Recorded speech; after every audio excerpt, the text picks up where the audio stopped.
We'll call to order the Elk Creek Fire Protection District Pension Board of Trustees.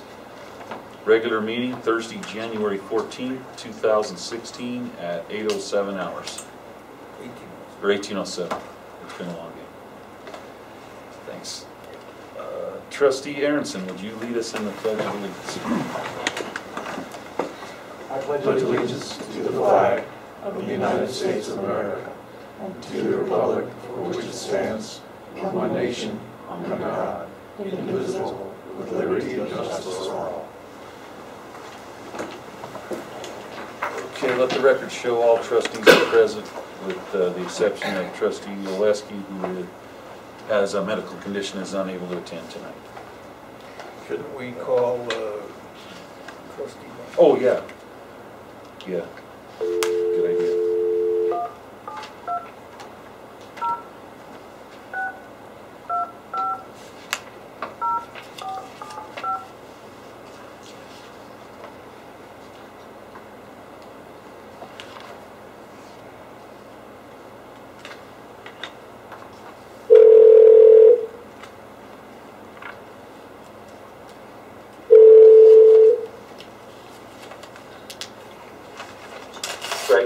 Hi Greg, it's Alec and the rest of the board members here. And we're just starting the pension trustee meeting. Very good. Okay, any additions or deletions to the agenda? I'm good. Good? Okay.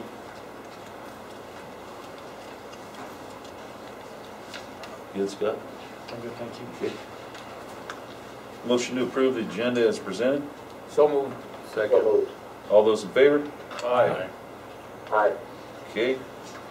Review the October 8th, 2015 regular meeting minutes.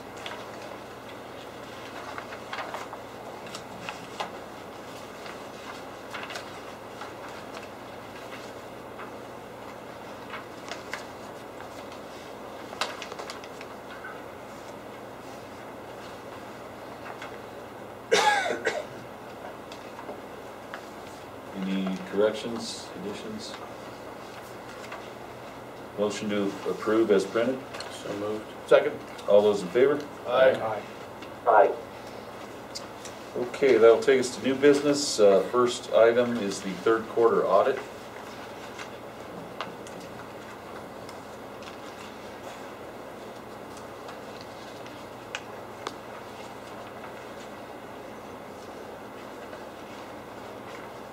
And that allocation report is for information only. There's no action required on it.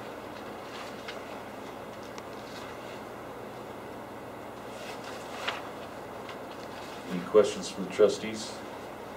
Well, they mentioned timing of the 12/31/2015 and say delay your board meeting. I don't think it's their business. Second paragraph.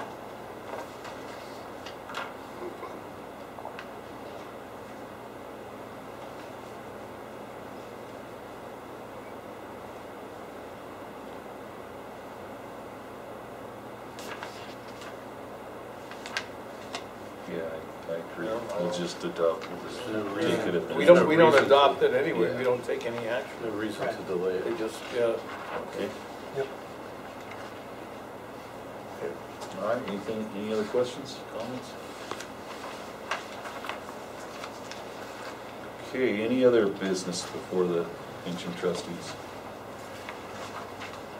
No business. Have nothing? No, okay. Any old business? Any other business to be brought to the pension board? I'd entertain a motion to adjourn. So moved. A second. All those in favor? Aye. Aye.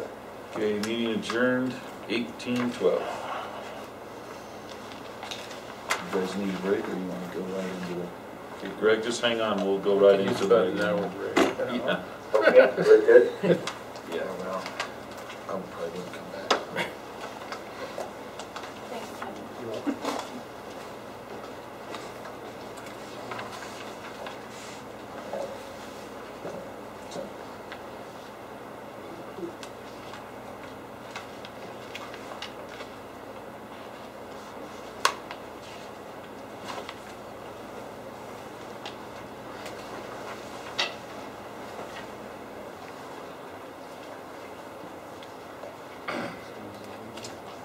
You guys ready?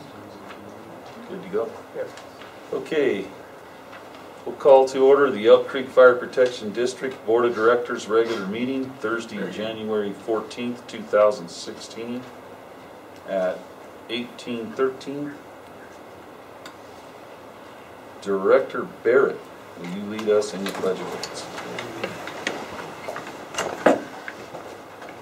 Allegiance to the flag of the United States of America, America, to the republic for which it stands, one nation, under God, indivisible, with liberty and justice for all. All right, thank you.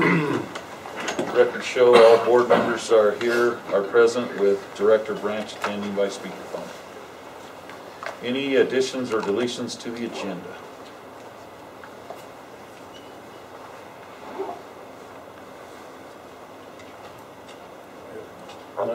Good, okay. Motion to approve is printed. So moved. So moved. There's a second? Second. All those in favor? Aye.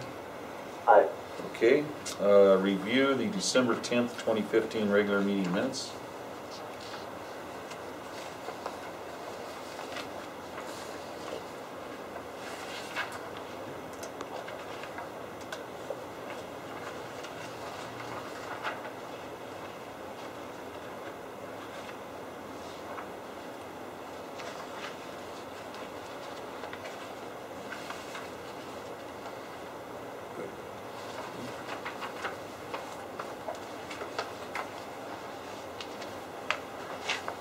Motion to accept as printed. So moved. Is there a second? Second. Second. All those in favor? Aye. Aye. Okay. That'll take us to financial matters. Al? We have the November financials this month, again, because of the delay in our billing contractor getting their computations done. We're sort of a month behind and probably will stay that way until we get them squared away. Is there any possibility of them speeding things up, or? I keep asking them to, Okay, so we can hope. all right. We have the expenses for the month of November, totaling $406,212, and I move those expenses be approved. Is there a second? Second. All those in Second. favor? Aye. Okay. Aye. And you've got the usual summary of our income statement with you in the package here. And that's all I have. Okay, any questions? That'll take us to the fire chief report. Okay, well, let's start with Deputy Chief Ware there. All right. For December, we had another fairly busy month. 104 calls total, 4 fire calls, 56 EMS calls, 8 motor vehicle accidents, 6 hazardous conditions, 22 service calls, and 8 fire seal alarms. Mutual aid from Black Canyon 11 times and provided mutual aid once. We had 39 transports, including 1 helicopter transport. Average response time is 9:42. Volunteer firefighters logged 464 hours of staffing at Station 1, and our average turnout per call was 4. We also had 170 hours of training. It was down due to the holidays. Everything else is kind of what's become our new norm for numbers. The other thing I have that's not included in the packet, we have our summary of the wildland season, and I can get that to you guys if you're interested in the whole thing. I was going to hit the high points. We ended up having members committed to incidents for 114 days last season. We ended up with working nearly 769 OT hours. Our total miles driven was 11,700.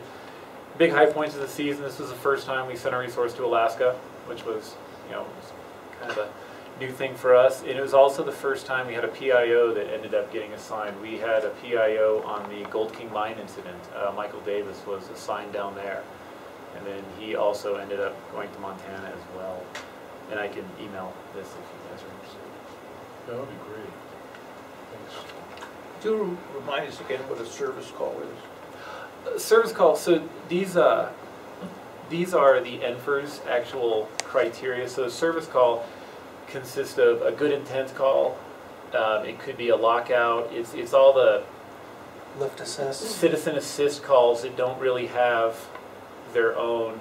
And I kind of combine them all into service calls just so we don't have 3 lift assists, 2 lockouts, that sort of thing. So it's kind of a broad for all those, not really miscellaneous calls, but less severe calls.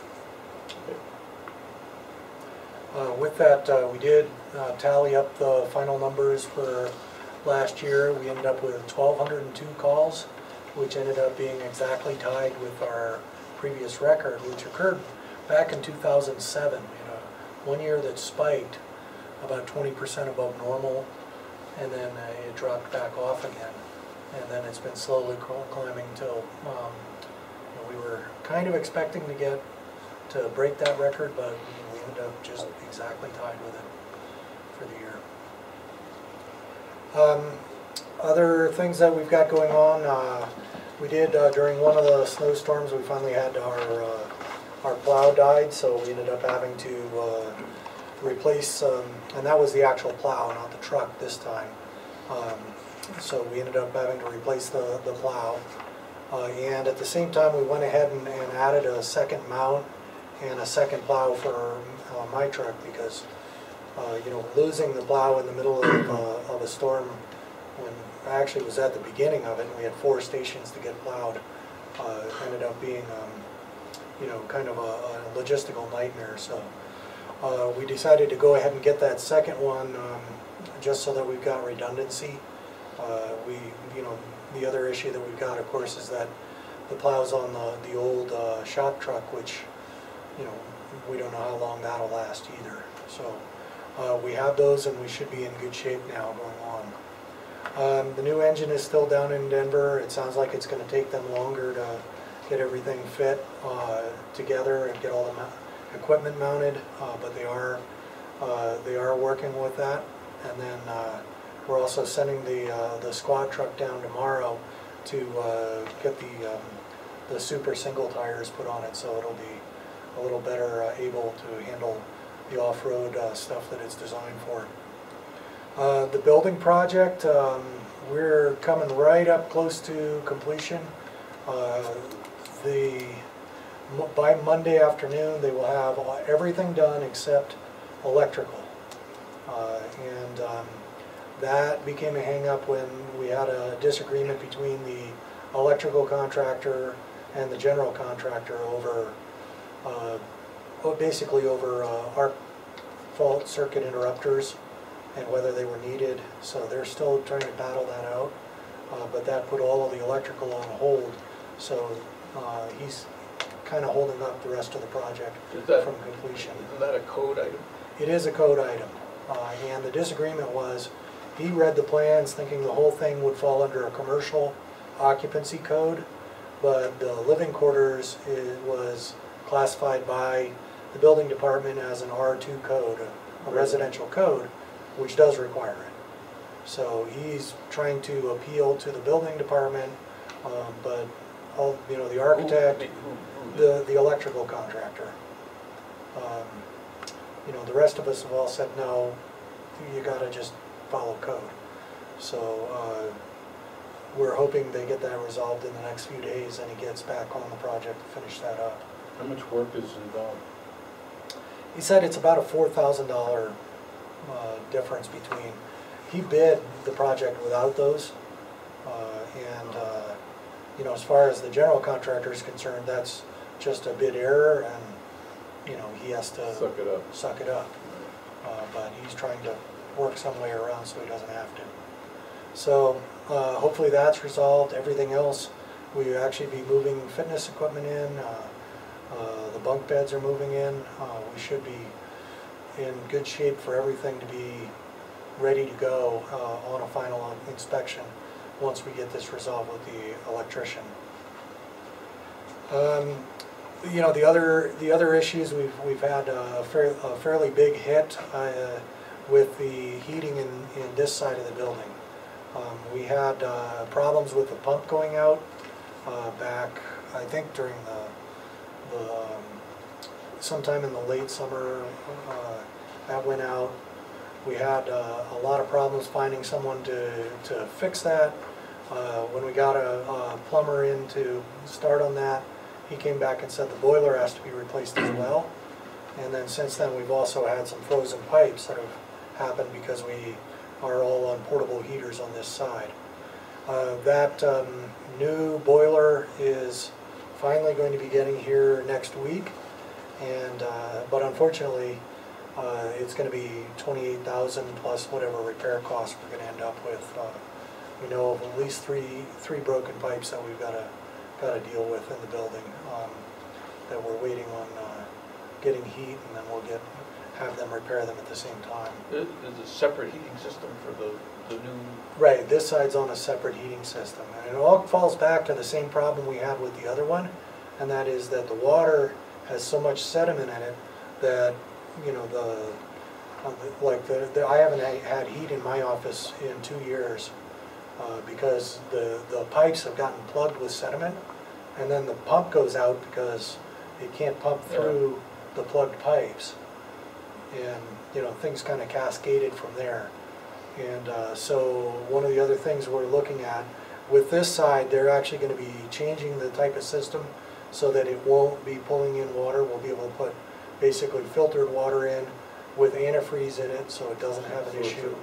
And it'll be a closed system, and it'll take care of that. But we still have to get the rest of the water issues resolved and get that all cleaned up.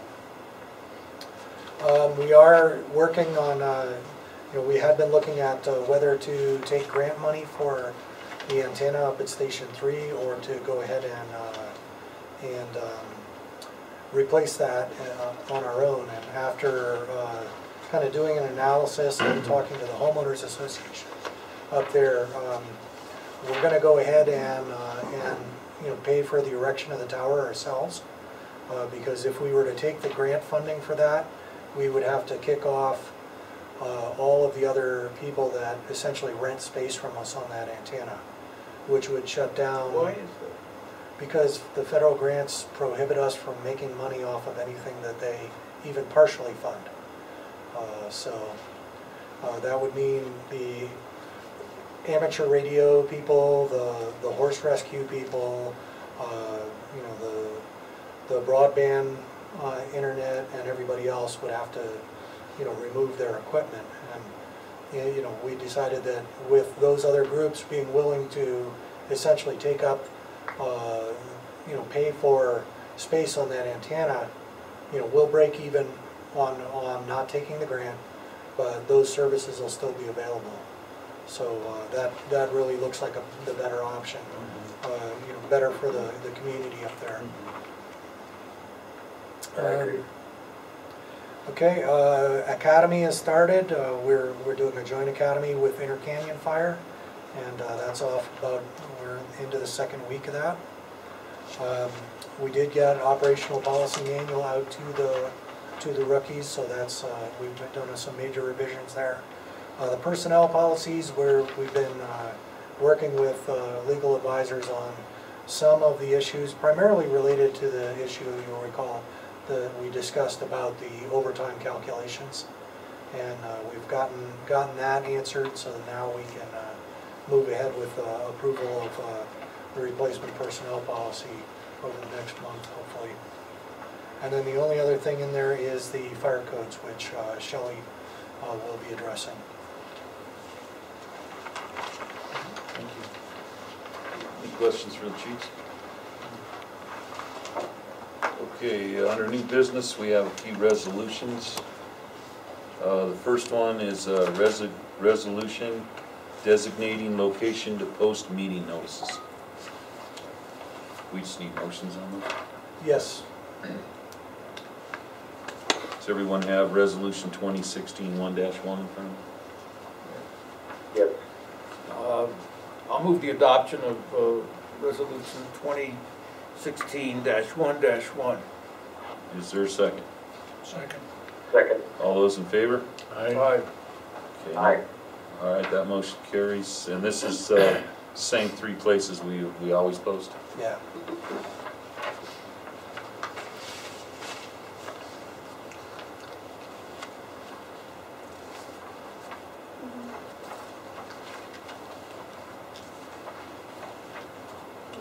Okay, the next item is the notice of regular meetings.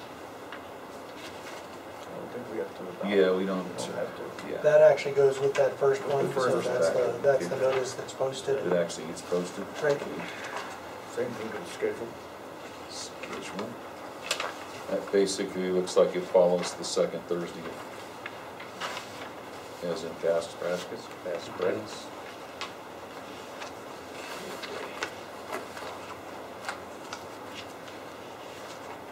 Okay, then the next item is a resolution to adopt the 2015 Fire Code, Resolution 2016-1-2. Can we do this one, the conflict of interest one? Oh, they just signed that. They just have to sign that. Um, Okay, so I have rewritten the resolutions to adopt the fire codes for Jefferson County and Park County. Jefferson County on this past Tuesday adopted the 2015 fire code. So now then it is our turn to look at the resolutions for the 2015 fire code. And if you'll take a look through there and see if you have any questions on the Jefferson County resolution.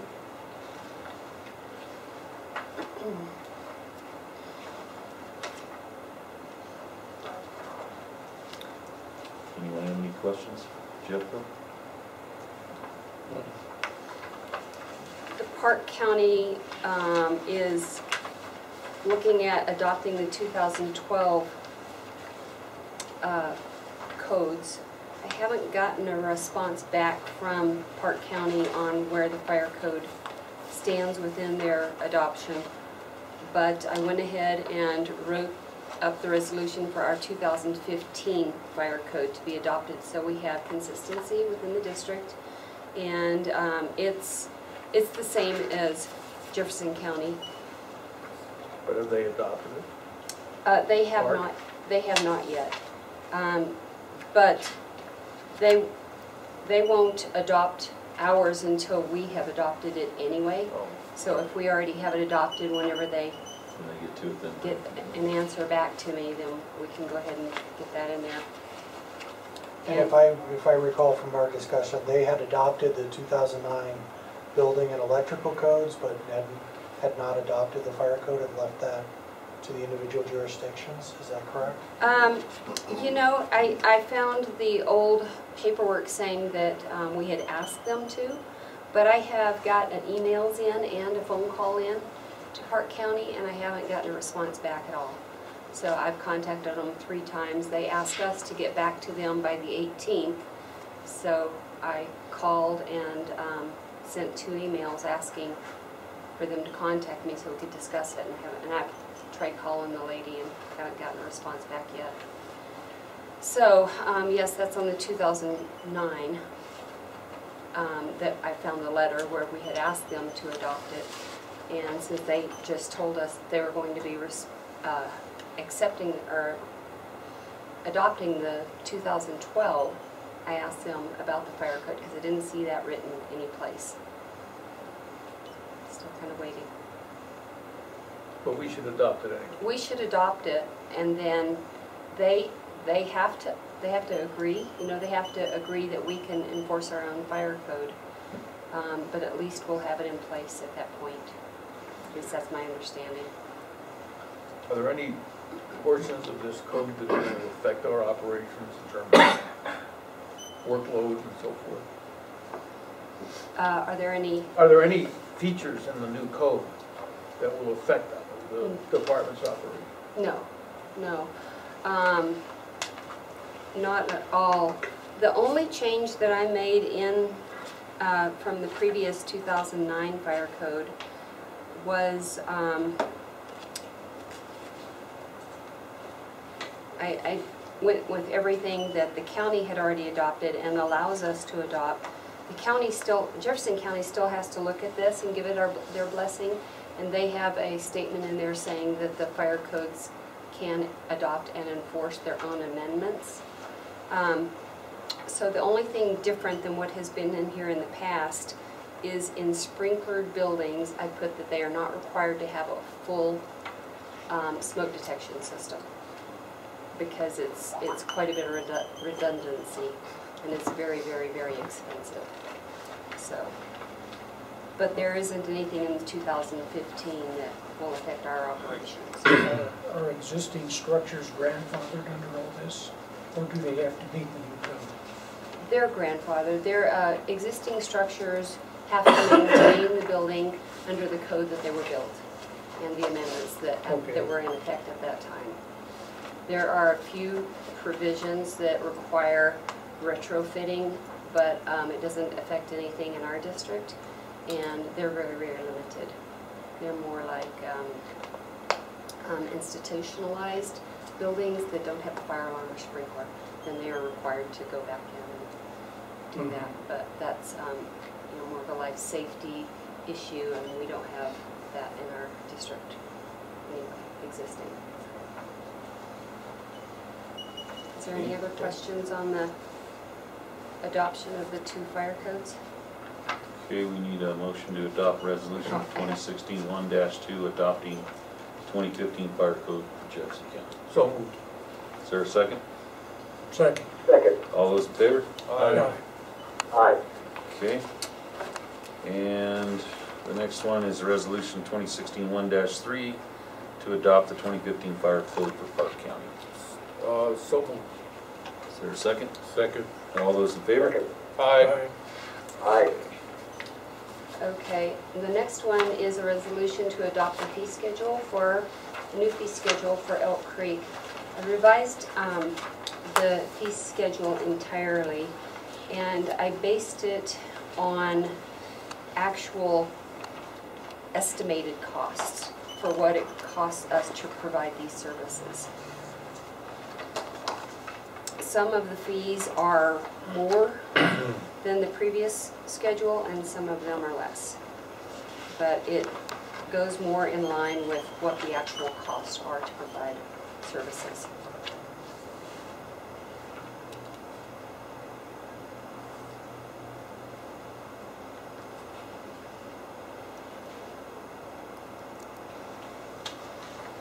This says Evergreen Fire Rescue. Oh, I think that's the second page, yeah, I must have missed. I used their template Oh, okay. for the, Yeah, the last two say everything. yeah, What was that we'll make that correction. correction? It also has 2015. I should be the 2016. Yeah. Do you have any comment about this? No, I think the fee schedule is a lot more reasonable than the old one was.